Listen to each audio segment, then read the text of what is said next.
And now TSPN presents Open Mic Friday with Mike Spence and Butter.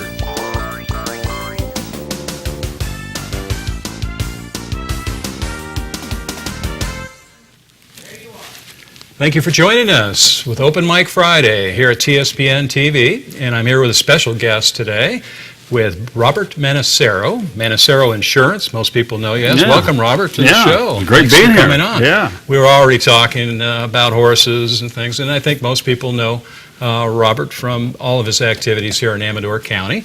And this is a little bit of a looser show, and we talk a little bit about who you are first before we get into our main agenda, which is to promote the Italian picnic, which comes up next week.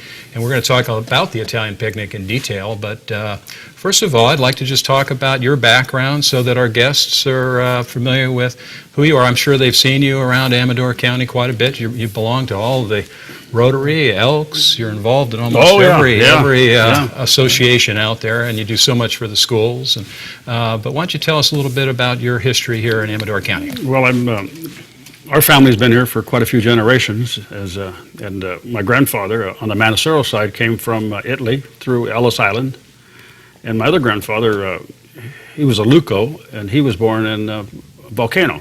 And so we've been here for a few years. I went to college, of course, and then came back in '66, and I joined my father in the insurance business. Had been there since '46, so Manassero Insurance has been there since that's 67 years or something like that. Right, you bought the insurance company. They started insuring people in Amador County in 1946. 1946, And then you bought the insurance company, the insurance business from them much later. Your parents being John and Irma? John and Irma, right. I have a research staff, so be careful. So that's research just like, the big boys, huh? Anyway. Well, they must have been a wonderful part of Amador County. Yeah, and, so they had the insurance business in their house for years and years and years. And so everybody came, at night and did business with us. And so we never really had a meal that wasn't interrupted in those days. And, I'm sure it was a family business. It was a family business, so people would come and everybody knew everybody. And so they'd talk, and that's how I became an insurance agent, because then eventually I went to college and came back as a partner with my father and mother. And then they retired when they were in their 60s. And now you have two sons, older sons in college or past college? Or? Yeah, I have young sons, I guess you'd say, as far as I'm concerned. But, they're still young. Robert and Anthony, and they're in college. One graduated from UOP this last year, and he's now doing his business administration as a master's. Terrific. He's getting his master's. So in another 6 months, he'll have his master's. And then Anthony, who's a freshman now at Santa Clara State. Another good school. University is, and he's close to my other son, so they're close if they need each other. My wife went to law school in Santa Clara. That's an incredible school. He must be enjoying it down there. Well, it's beautiful. Oh, they've expanded that campus just over the years. I mean, it's both sides of El Camino Real. It's like the whole town. Oh, yeah, and you got the mission there, and that mission is so spotless. I mean, you could eat off the floor at mission. Yeah, for people who haven't seen Santa Clara University, just an amazing area. Are any of your sons going to take over the insurance business like you did from your family? They've got the right degrees, but I never push them. It's their call. Right. Because if you push somebody's, it probably doesn't work. So. Well, you're still so young.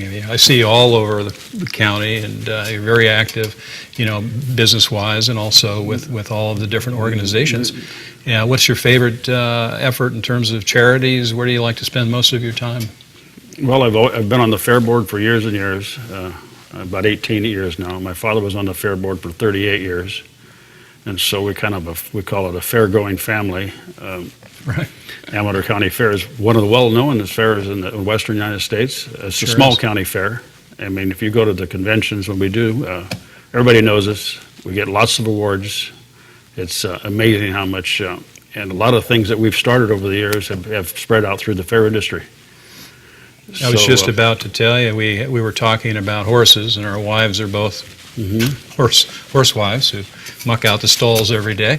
But my daughter has been very successful at the fair with her showing her horses, ribbons, and she's won blue ribbons, and it's a life experience, a memory we'll never forget as a family. It's been one of the best things for the youth, of course, is where we shine as far as the 4-H and the livestock auctions and the rodeos but the fair a few years ago, the funding was stopped from the state of California, and so now we're on our own, and it's really tough because we were getting subsidized about $200,000 a year. So Right. we've done everything from cutting staff to cutting payrolls to reducing the time we're open to see if we could keep it going. Everybody supports the Amador County Fair, Oh, and yeah. so we started a sponsorship program quite a few years ago, and it's carried through. And in fact, the industry uses some of our programs that we do because of the great results we've had. Well, I I've had always Frank, said in Amador County that the people also support the fair so much. It's unbelievable. Oh, seeing the families out there and the amount of people who go to the fair is just remarkable. I had Frank Bigelow, our assemblyman, Sure, I met him. come on with the Sure. cowboy hat, and when he went to Sacramento, they assigned you to, when you become this big politician, assemblyman, they give you a Yeah. couple committees to sit on, and you don't get to pick the committee, but he ended up on the fair committee. I didn't realize there was a fair committee. Yeah, sure. So I told him, man, will you keep plugging away and keep, pushing on the Amador County Fair funding? He And seems to be a it is nice extremely guy and trying to do a good important. job. Yeah. He is really a good guy.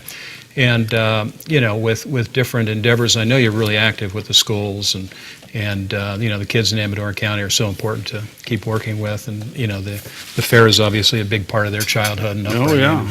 And, Everybody knows the fair. We get around 33,000 people a year to come to the fair. We've got some unique functions there. We have the sawmill that you'll never see anywhere else around. It's a recreation. And we do That's- actually cut wood, just like I did years ago. I've never gone behind the whole thing before. Last year was the first time that I Okay. saw the sawmill, and it was actually operating back there. Yeah, It was those guys amazing. are fanatics. Yeah. They just love it. They just work and work and work. And then we have the mining display there.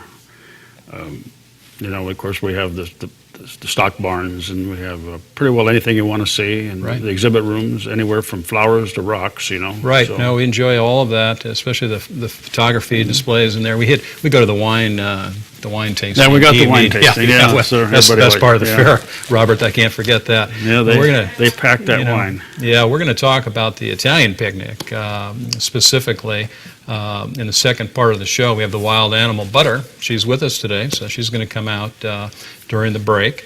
But I want to, just finish up with your activities here in Amador County, and obviously you've raised your family successfully. Yeah.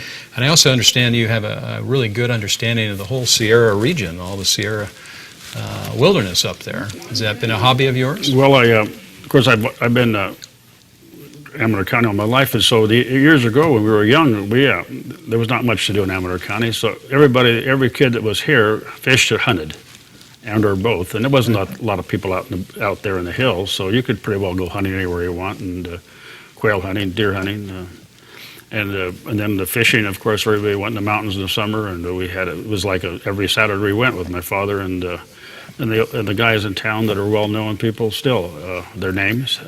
We went fishing, and when I was younger, I can remember throwing rocks in the water, and then they'd get mad at me, and then eventually I quit throwing those rocks. But, Yeah, we'll have to talk privately and I'll Yeah. find out what your and so your- everybody your knows that I'm a favorite fishing yeah, spot is. We're going to go to a break right now, and then we'll Sure. be back with the butter break. But we're going to talk about your favorite fishing spot Yeah. off the air. Well, I'm not going to tell. Yeah, we're not going to tell anybody on the air.